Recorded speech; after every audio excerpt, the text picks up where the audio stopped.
आज दिनांक 28 डिसेंबर 2025 रायगडवर मोहिमेसाठी आलो होतो सेवक सह्याद्रीचे. तर मी लौकिक गोळे सर्व नरवीर पिलाजी गोळे यांचा वंशज आहे.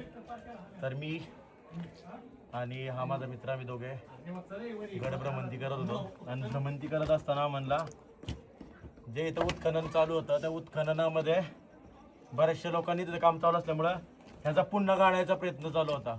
म्हणजे जे बुर्जाचं काम चालू आहे तिथं हे सापडलं वेगवेगळ्या भागामध्ये आणि परत बुर्जाचं काम चालू असताना त्याच्यावर परत ते टाकून त्याच्यावर पूर्ण ते बुर्जामध्ये झाकून जाण्याचा प्रयत्न करतात. कारण की हे पाहिलं गेलं तसे शिवकालीन जात्याचा हे दिसत आहे. जवळपास ह्याच्यामध्ये तीन प्रकार वेगवेगळ्या प्रकारची जाती आहेत. हे दिसतंय अगदी छोटं दिसतंय.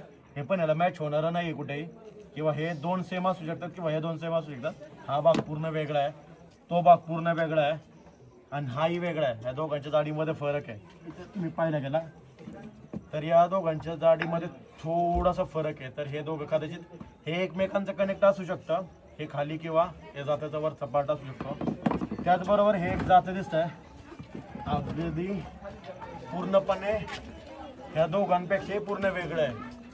हेही मला त्या बुर्जामध्ये सापडलं. त्याचबरोबर हा पण एका जात्याचाच भाग आहे. तर हा कदाचित या दगडाला 5 mm चा फरक वाटतं, 5 ते 10 mm चा फरक आहे. यालाही मॅच होत नाहीये. हे याला मॅच होते कदाचित थोडा, पण इथे रुंदीला मॅच होत आहे, म्हणजे जाडीला मॅच होत आहे. परंतु ह्याचा सर्कल आहे, सर्कल पासून ह्याची जी लांबी आहे या सर्कलचा हा भाग आहे, इथून ही लांबी या दोघांची मॅच होत आहे. त्यामुळं कदाचित ह्याचाही वेगळा पार्ट असू शकतो, हे वेगळ्या जातीचं असू शकतं. हे पाहता इथं सर्कल होता, म्हणजे इथं एक गोल होता. इथं ते लोखंडाचं रॉड प्रमाणे असतं, त्याच्यावरती असं जातं फिरलं जातं. तर ह्याचा डिस्टन्स जो पाहायला गेला, त्याचं अंतर पाहायला गेलं तर ह्याच्यापेक्षा थोडंसं लांब आहे. आणि मी तुम्हाला याचा दोघांचा फरक सांगितला. हा जो पार्ट आहे थिकनेस मध्ये जाड आहे, ह्याची रुंदी आणि ह्याची रुंदी कुठे मॅच होत नाहीये, थोडी होते मॅच. म्हणजे कदाचित हे एका जात्याचं 2 पार्ट असू शकतात खालच्या वरचे.